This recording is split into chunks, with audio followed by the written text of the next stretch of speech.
Freedom Boulevard as we honor the historic designation for the Bethel AME Church, 2 Auburn Street, Paterson, New Jersey. 4 days later, he was assassinated.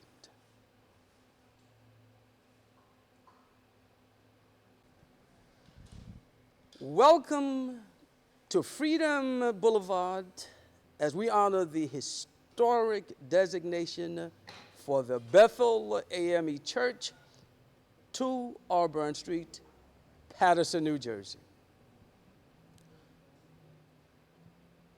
4 days later, Dr. Martin Luther King Jr.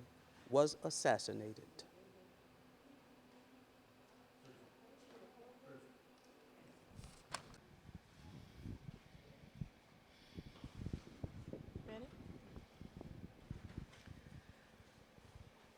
What's your name and your title, please? Vera Ames Garnes. Okay. And what was happening in Paterson in 1968? Really a lot of nothing. People wanted to be in certain places and do certain things, and because of the politics of it all, I always call this up north, because the same things that was happening in the South was happening right here in Paterson, and we were up north. Things like what? There were no job opportunities, really. There were no black elected officials. The only thing that we had in Paterson at the time was the churches, the beauty parlors, the barber shops. No other businesses had any significance because there were none. And it was just the same old every day until there were groups like the SCLC, Black Panthers, those fellows that came out and marched and told us why we needed to be at this meeting because Dr. King was coming, and to tell us that there's a better life than what we're seeing here. And that's where we were at. We were all coming to hear what this man had to say. I was on Hamilton Avenue at the time. I lived on Hamilton Avenue. And I wanted to hear what this man had to say and why everybody was so excited about what this Baptist minister had to bring to Paterson to tell us. We knew Reverend Lagarde because we used to go next door to the office. Mary was his secretary. Mary Harris Mitchell was his secretary. And she was friendly with us, and we would just go there to be with her. And they just told us it was something important that would change our lives, and it did. Nobody ever thought that we would meet someone who would become a national, global hero. Who arranged the meeting for Dr. King to come to Paterson? We weren't in on those integral parts, and I know the ministers had a lot to do with it, but we weren't in on those parts. We were just here as participants to see and hear the message that was being given. Why do you think they chose this church? I guess because he was a Baptist minister and so was Reverend Lagarde. Through the Baptist ministers' network and communion that they had there going throughout, because the Baptist churches was deep into the movement that was going around to change the world. And that's what they were doing, especially after the bombings of Alabama and all of that. The Baptist churches were very much in the killing of the 3 gentlemen that went down there to march with them. It was a whole lot of things that had happened that was stirring up everything. The day Martin Luther King, the day before Dr. King was to come to Paterson, do you recall anything that they did, the city did, to prepare for his visit? No. I just know that Charles Council was going to be the person that the police had assigned to him to be with him while he was here. But I didn't see anything special that they did, because I don't think that they was concerned one way or the other. It was as they wanted it to be. You do as you're told. And the day Dr. King came, that day he came to Paterson, how was it? Well, as usual, it was a little off schedule, and everybody was standing outside. You couldn't even get through here with a car. Everybody was standing outside waiting and anticipating the arrival of Dr. King. And when he arrived, they brought him in through the back way and through the sides. And he came in through that door over there when he came in. And the crowd just burst. You know, it's really him. It's really him, you know. And it was really him. Were they singing? Were they singing praises? Oh, they was, you know, back then religion was the foundation of everything. And the older women were rejoicing and singing, you know. I don't remember the name of the hymn, but it was a joyous hymn. And it's just like they went into devotion, immediate devotion, you know. And they sang for a while, and then Reverend Lagarde stood up to the pulpit, and he, you know, told them what was going on. And Dr. King was here to enlighten us on what we can do and how we could do it. And everybody was just eager to hear what he had to say. Were you inside the church? I was inside and outside, because I made the mistake of moving to go get someone else and lost my seat. But they had where you could hear it, you know, and just hearing it was just like being in here with it. What did you hear?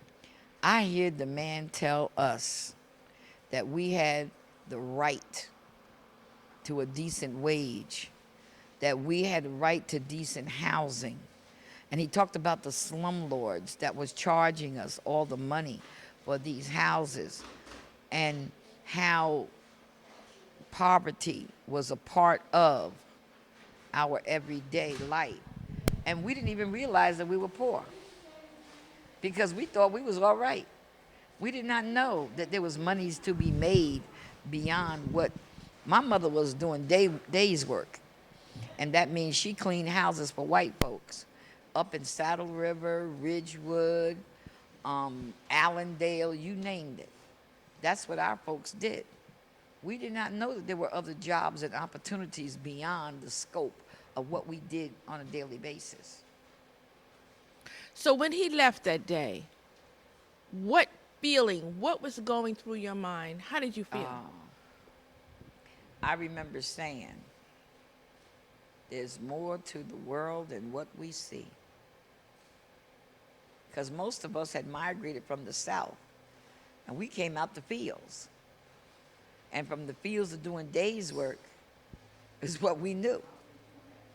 And when became the opportunity was available for us to be able to move ahead, and that we had the march, that's what the march was all about. That's what the struggle is all about. I can remember the whites only fountain in Virginia. And Virginia's only 5 hours away from here. I remember the whites only sign. And I remember going south, and down south you had to say yes ma'am and no ma'am. And when I walked in the store and said, may I have that bar of candy, the white lady said, you must not be from here. And I said, why is that? She said, because you didn't say ma'am. And I knew racism was always be alive and kicking, because I didn't say that to my parents. But she was demanding something of me that my parents didn't demand. And that's when I know behind every store counter was folks that didn't look like us. We didn't even go in supermarkets. I look at what all we have today and think of where we came from. It's a wonder to behold.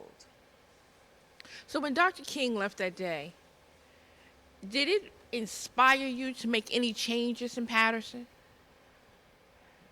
If it hadn't inspired me, I wouldn't have gotten involved 40 some years ago with Head Start, trying to make sure that my daughter got her part. If he had not inspired me to know that I could strive and do better, I wouldn't be sitting 23 years and a half on this city council. It's what he made you feel within you that you could do better, you could be better. You had to keep on pushing. And I felt as though when he tells us that there is something over that mountain, I wanted to see what it was. And I see what it was. It was hope and opportunity. But you had to get to the top of the mountain first. We didn't have all this crime and drugs and everything that you see here now. We didn't have none of that. It was hidden, the drug trade. You didn't do that. The black folks was taking care of their own community by numbers. The number writers was taking care of the black community. And there was bars, yes, there was bars on just about every corner. But they took care of the community. I even remember the number one, everybody thought Bones across the river on North Straight Street was the man. And Johnny Cakes, that wasn't the man. The man was Mr. Hutchison, who was up on the corner of Carroll and Harrison. That was the man. A lot of people that bought houses in this community banked their money with him because the banks wouldn't give us no money. They redlined us. All these houses that you see that people have owned for years came from Mr. Hutch's number bank. Did those things change after Dr. King left Paterson? Oh, it changed. It changed a lot because the state realized that the city had individuals in the community that was taking care of them, and we was prospering without the banks. They made the lottery and made number writing illegal. So They said, let's stop them. The only way they could stop us was to take the number man out of the community. Everybody was writing numbers. And you was working for the number man. when Dr. King, when you learned 4 days after leaving Paterson, Dr. King was assassinated, how did you feel? Run those emotions by you right now. It was like a death in the family. Because somebody who had just been here telling you how great you could be, what you could do, how important education was to us, and why we had to strive to keep ourselves in the forefront of fighting for the rights, that all people were created equal. You know there was something to it when they went so far as to kill this voice. To kill the voice made them think that they were in control. But there was other voices coming behind him. And those voices kept his story going on. Abernathy, Andrew Young, and all of them that walked with him. Some of them got afraid because it's not easy knowing that you can die at any minute to go out there for saving the people.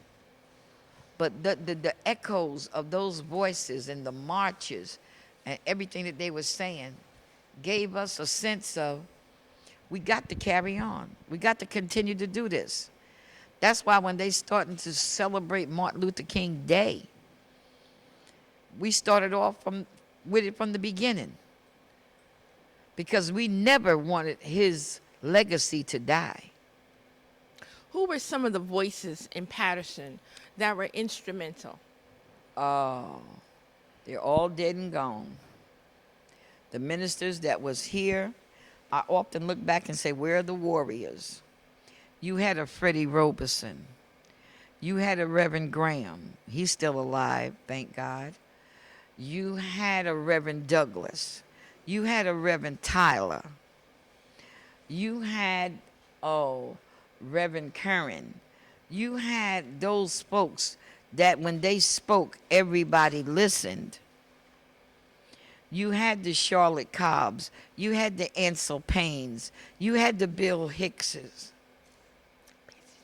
And Bessie Jameson, um, Jesse Giss. You know, those were people that those were the makers and shakers of Paterson, some of them. But now we have no warriors. The victory that we had yesterday is just that, a victory. Because the mistreatment that we were given by the other nationalities in town reminded us of what Martin said. You got to fight for your rights. And we fought yesterday because we don't believe in separation of people.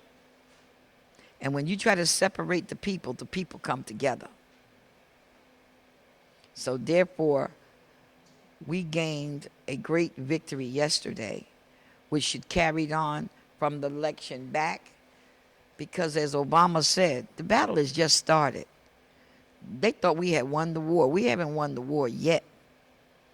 Because my grandmama used to always say, one day we will have a black mayor. We will have black presidents.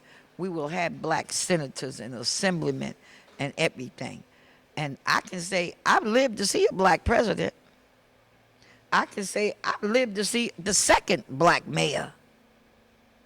And I can say that I lived to be a black elected official of the third largest city in the state of New Jersey, the only black woman to be in the Hall of Fame, coming from this little city, because I've been on my job 23 and a half years representing my people, because that man told us that we had to fight for their rights and be a servant. And each time, being councilwoman of the 4th Ward, each time you walk by this church and you see these doors that Dr. King once walked through, it's in your ward amongst people who some don't even know. How do you feel about that? I feel that they are missing a part of their history, because this is history. That man was here in flesh and blood. He let us know that the battle was about us. The battle was about us. And see, the young people of today don't even know about the battle. Because at that day and time when he was here, we loved our community. We loved the people in the community. We did not destroy our community. If he was to see our community today, he probably would cry. Because all that he taught us and showed us, so many have backed away from it. How can reviving the history, restoring the history that Dr. King made the day he came here, how can we restore that so that young people know what happened, that this is a historic day, place for the city of Paterson? We need to teach them. If you don't teach a person, they will never learn. And once you've been taught about your history, you are able to carry those memories inside of you forever. And that's what history needs to be. It's an implantment of the situation in your brain so that you never lose sight of the vision that you're striving for. And how can this church play that role? The church is a symbol of hope. The church is the foundation of the community. The church has to get back to the streets and talk to the young people as well as the old and let them know we still have an obligation to do what we do best. And that is taking care of our families, serving God, and looking out for our communities. Our community was never afraid to come out on the streets. We let the power of the devil take over our young people by not disciplining them, not making them love each other and love the church. We went to church all day long. We didn't have a decision in that. We got up on Sunday morning. We had to be ready for Sunday school. Then after Sunday school, we had to go to worship service. And if they had an afternoon service, we was there for that. And if it was a night service, we was there for that. We lived and breathed church. Now, you can't get most of our young people to go to church because mama don't go, daddy don't go, I'm not going either. And the home is the first foundation. You got a solid foundation at home, everything else is going to flow smoothly. How important is this historic designation of the church? How important is that? Some things you can't put into words, and that's one of them, because, as I told you before, it will be stamped in the memories of these young people coming behind that this was the last stop in the 4th Ward on the corner of Governor and Auburn, where Martin Luther King spoke some 40 years ago. And people from there made Paterson what it is. And all the dreams that you have can be answered, can be fulfilled, as long as you have your eye on that prize and you want to make a difference. He wanted to make a difference. That's why they had to snuff him out. Because if everybody listens to the piper, they will follow that piper. And he was a piper. Despite the changes in the city, despite the changes on Governor and Auburn Street, I don't know if the situation has gotten better, it has gotten worse, but this church still stands. How important is that symbol? Through it all. It has stood through it all. There have been several pastors come through here. Several. And it's still standing. It will always stand. The only thing that will remove this will be an act of God or accident of some sort. But it will always stand. The spirit of will always be here. Nobody can take that from this church. The spirit of what happened here back there during that day. The people all around the sides, everywhere. I was in my new apartment. I was feeling good to hear what this man had to say, letting me know this is not the end. This is just the beginning.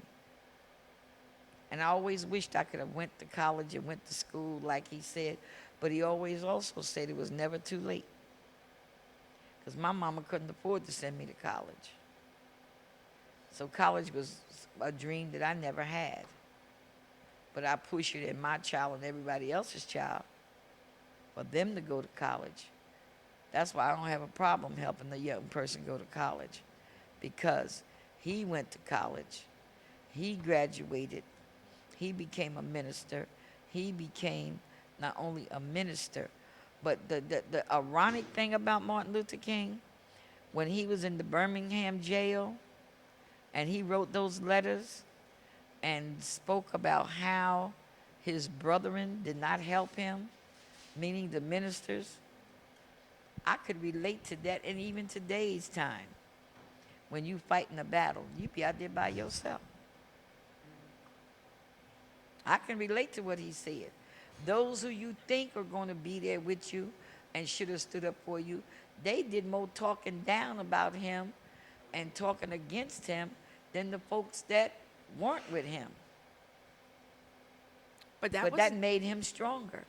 But that wasn't the feeling of Reverend Lagarde. No, Reverend Lagarde was never like that. But he was talking about his brethren who was in his innermost secret circle, how he felt when they were telling him if he said he wanted to go and march on the town because the white police was there with the dogs and everything. You know, he never knew who was going to stand with him. He never knew. Okay, and Reverend Lagarde himself was a warrior here in Paterson. Oh, man. Reverend Fred Lagarde.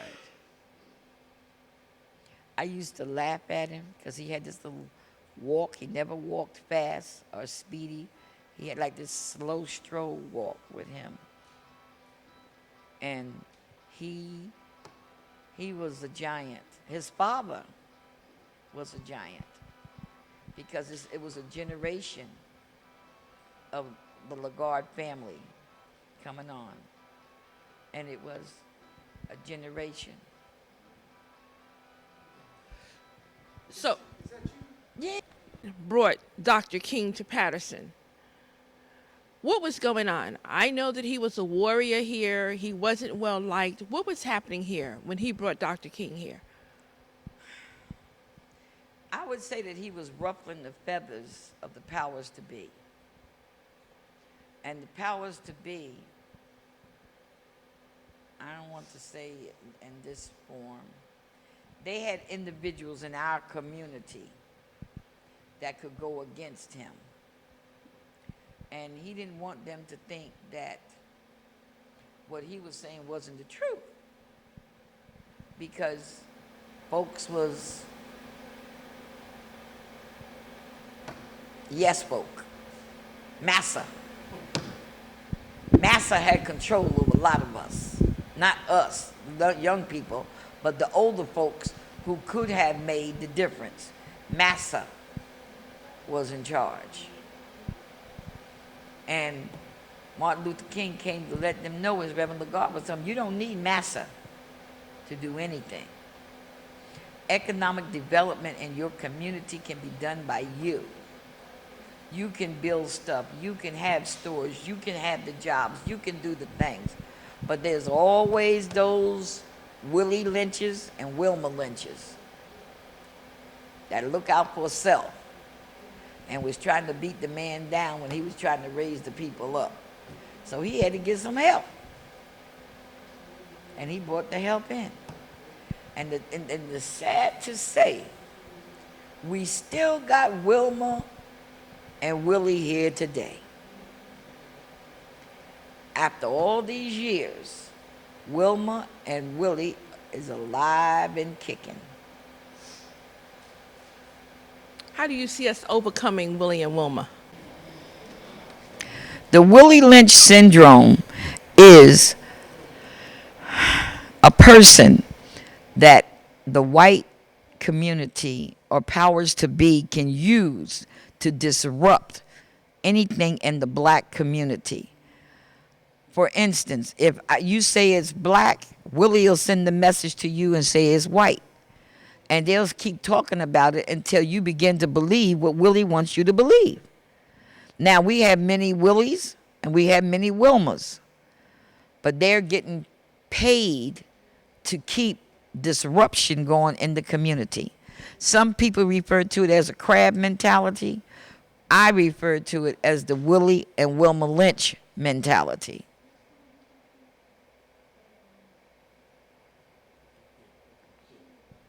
Thank you, Vera. You're welcome. Person who talked about the number runners being the financiers for the community. You're the second person today. You're the second person who talked about. You're the second Oh. person who talked about the number runners. Well, it's the truth. That was the truth.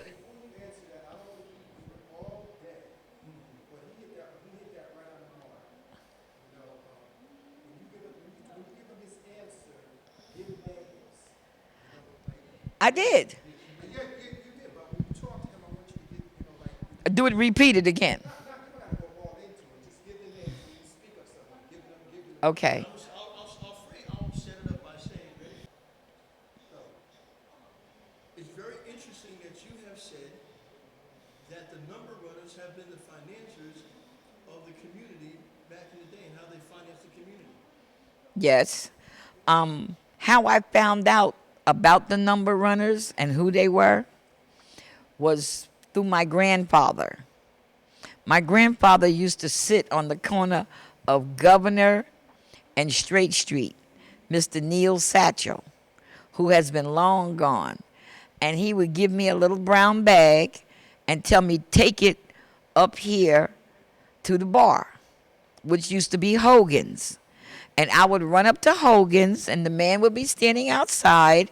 I would hand him the brown bag from Mr. Satchel. He said, okay, and he would watch me go back down the street to my grandfather. And one day I asked my granddaddy, some days the bag would be heavy, some days the bag would be light. When the bag was heavy, it was in the middle of the month when folks didn't have the dollar bills to put in the bag, they had the coins. So I would have to hold it from the bottom and walk up with it to the bar. When the first of the month, the bag would be light because everybody got money around the first of the month. And I would take it to Hogan's Bar and give it to the gentleman there, Mr. Alfred. And Mr. Alfred, I found out as I got older, worked for Mr. Hutchison.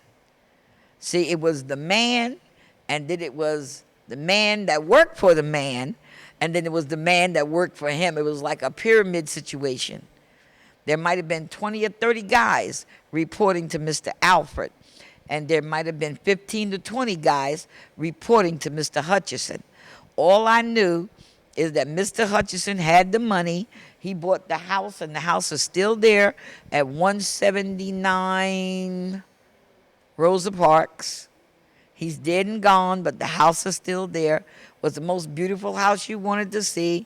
White wall-to-wall carpeting and everything inside if you got the opportunity to go in his house. So I was always in with the crowd that was in the know. So the barbecues and the parties and everything, I was like 23, 24. I got to see what life could be like. When you got a chance to cross the boundary line across River Street to the rich side of town, what was it like over there growing up? To cross, this was known as Sugar Hill in the black community. This was Sugar Hill. Governor Street looked nothing like this here. And I knew one person that lived on Sugar Hill, and she was a black businesswoman at the time, which was Miss Mary Halls. Her place was right across the street at 117 Governor. She lived on Sugar Hill. She also had a beauty parlor on Arch Street on the corner of Arch, in the middle of Arch and Presidential Boulevard. She was one of the other black women that had a business that came here. And she lived at 117 Governor Street on Sugar Hill. Then there was, they had Tiny here. Tiny had the beauty parlor on the corner of Lawrence Place and Mercer. Those were the most fabulous women you wanted to see. Those was the women that were part of Miss Hester Dees. Oh, it was so many of them that was up and down these streets here that lived in the Sugar Hill area. And Inca housing over here is the first housing development that was built and still standing for low-income people. So, I've seen it good, I've seen it bad, I've seen it try to make its way back. And we are on our way back. My motto for the 4th Ward, we are not moving, we're improving. And that's what we're doing with this little sector here that represented where we were. Now, what I want you to say right now is, welcome to Freedom Boulevard. Welcome to Freedom Boulevard. Perfect, beautiful. I love it. Thank you for talking with my aunt. Oh, because Rose. She lived right there. I lived there too. Roseland was on that porch. Yeah, that's my family. Yes. Thank you so much, Vera. Talk about the folks that's only from the May I help you? neighborhood, boo-boo. Jimmy, if you don't get out my way, Thank you so much. Thank you. this is gonna cost you dinner. Ain't no problem. You know I'm a chef. This is gonna cost you. And I'm like, Queen Latifah. I ain't one of them there salad girls either. Let you know.